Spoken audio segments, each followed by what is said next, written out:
আসসালামু আলাইকুম, সবাইকে স্বাগতম জানাচ্ছি টেকশপবিডিতে। আপনাদের সাথে আছি আমি নূর মোহাম্মদ।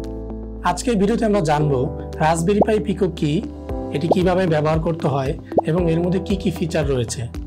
সুতরাং ভিডিওতে যাওয়ার আগে বলে নিচ্ছি, আপনি যদি চ্যানেলে নতুন হয়ে থাকেন তাহলে চ্যানেলটিকে সাবস্ক্রাইব করে বেল বাটনটি অ্যাক্টিভ করে দিন। ফেসবুক পেজ থেকে দেখে থাকেন তাহলে ফেসবুক পেজটি ফলো করতে ভুলবেন না।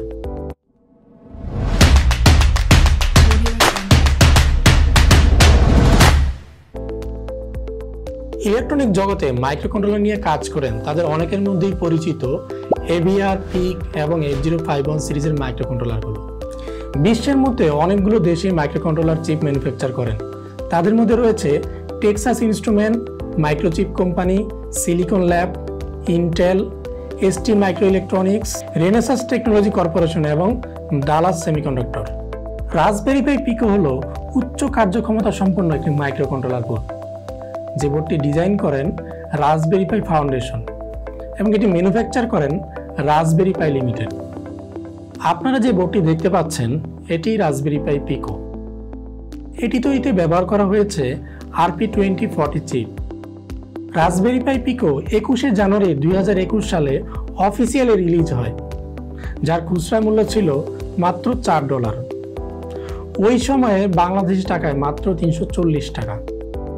রাসবেরি পাইয়ের তৈরি এটি প্রথম মাইক্রোকন্ট্রোলার চিপ।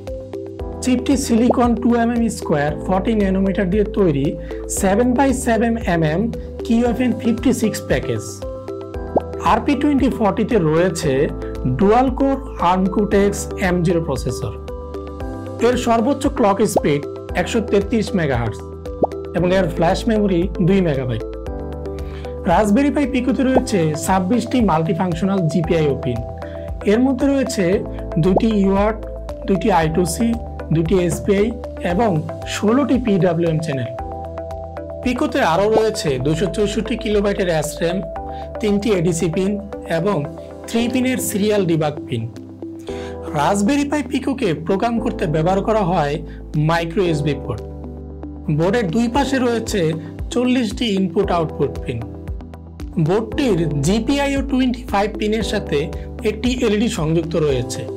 বোর্ডটির সবচেয়ে ভালো সুবিধা হলো এটির মধ্যে একটি বাক বুস্ট SMPS কনভার্টার রয়েছে।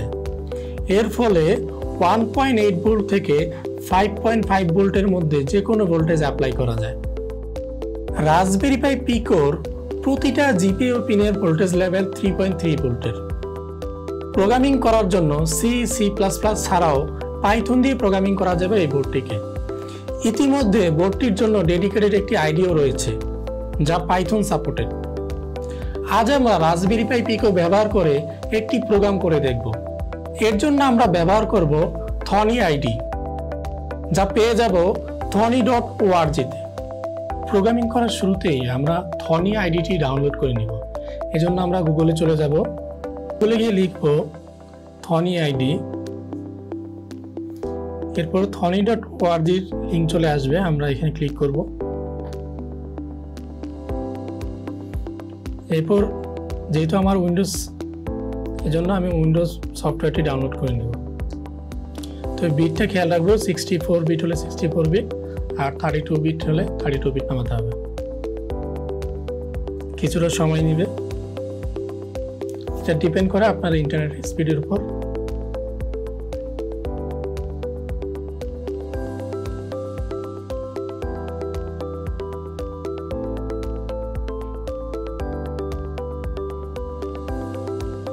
ডাউনলোড হয়ে গিয়েছে, এবার আমরা এটাকে ইনস্টল করে নেব।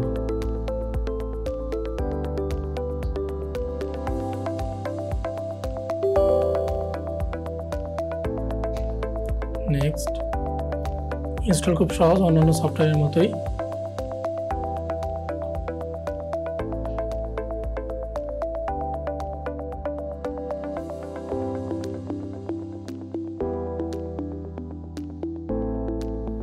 ইনস্টল হয়ে গিয়েছে। এবার আমি থনিটা চালু করে নিই। পাশাপাশি আমি স্টার্ট থেকে ডিভাইস ম্যানেজারটা চালু করে নিব। ডিভাইস ম্যানেজার এই জন্য লাগবে কারণ আমি যখন রাসবেরি পাই পিকো কানেক্ট করব তখন ডিভাইস ম্যানেজারই প্রথম হচ্ছে দেখাবে, তারপর হচ্ছে বাকিটা আমি মাইক্রোপাইথন ইনস্টল করার পরে আমি হচ্ছে যে ডিভাইস ম্যানেজার এটি কম পোর্ট পাবো। তো সাধারণত রাসবেরি পাই পিকো এরকম অবস্থায় থাকে। যদি আমরা একটু খেয়াল করি, এখানে হচ্ছে দুই পাশে কোনো রেল লাগানো নেই, তো আপনারা চাইলে যে কোনো রেল লাগিয়ে নিতে পারেন। তবে আমি বলবো কোনো এক্সপার্ট না হলে, যদি আপনি এই কাজে এক্সপার্টাইজ না হন, তাহলে এই রেলগুলো আপনি নিজে লাগাতে যাবেন না, কারণ পিনগুলোর ডিস্টেন্স খুব কাছাকাছি। ড্রাই শোল্ডার হলে তখন আর কাজ করবে না। সেক্ষেত্রে আপনি এইরকম শোল্ডার অবস্থায় পাওয়া যায়, সুন্দর নিখুঁত শোল্ডার করা আছে এখানে, তো এরকম একটি নিয়ে নেবেন। তো এটার লিঙ্কও আমি আপনাদেরকে দিয়ে দিব ভিডিওর নিচে, আপনারা দেখে নিতে পারেন। তো এইটা শুরুতে কানেক্ট করার সময় এইখানে একটি বাটন আছে, এটাকে বলা হচ্ছে বুট সেল। এই বাটনটি প্রেস করে নিতে হবে। বাটনটি প্রেস করে তারপর হচ্ছে আমরা পাওয়ারটা দিব। স্ক্রিন খেয়াল করলে দেখতে পাবো যে এখানে লেখা আছে RP2 বুট। অলরেডি আমার ডিভাইসটাকে ডিটেক্ট করেছে। এবার আমি Thonny IDE তে চলে যাব।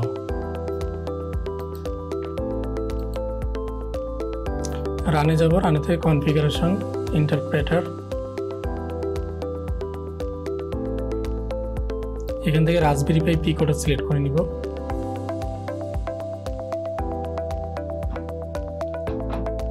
ইনস্টল অর আপগ্রেড ক্লিক করব। অপেক্ষা করার পরে এখানে ভেরিয়েন্টে আমরা লিখে দিব রাসবেরি পাই পিকো /picoh, এরপর ইনস্টল দিব। এখানে একটু সময় নেবে, আমরা এটাকে একটু ফাস্ট ফরওয়ার্ড করে দিচ্ছি।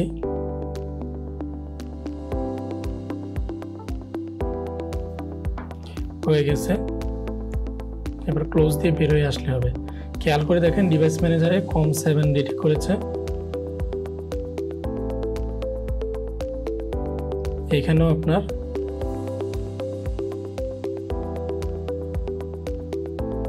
Try to detect port automatically দিয়ে আমরা বেরিয়ে আসবো।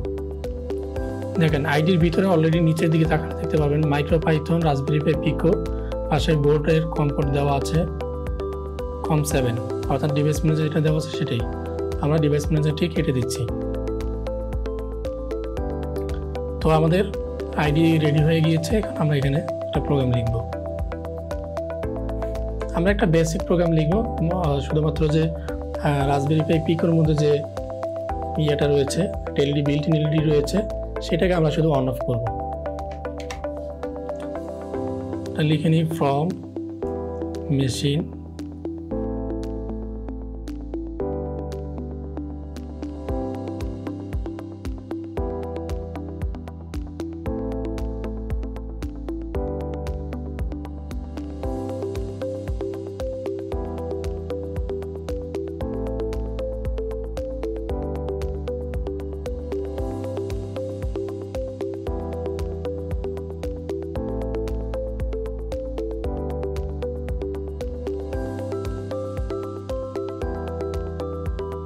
তবে এটাকে আমরা অবশ্যই রাসবেরি পাই পিকোতে প্রোগ্রামটাকে আগে সেভ করে নিব।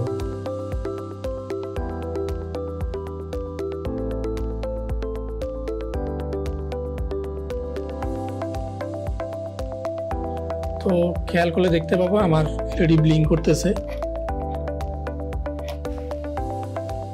আমরা দেখতে পাচ্ছি কি সুন্দরভাবে এলইডি ব্লিঙ্ক করতেছে। আমরা এখানে একটি 10mm এর এলইডি ব্যবহার করেছি একটু দেখতে ভালো লাগার জন্য।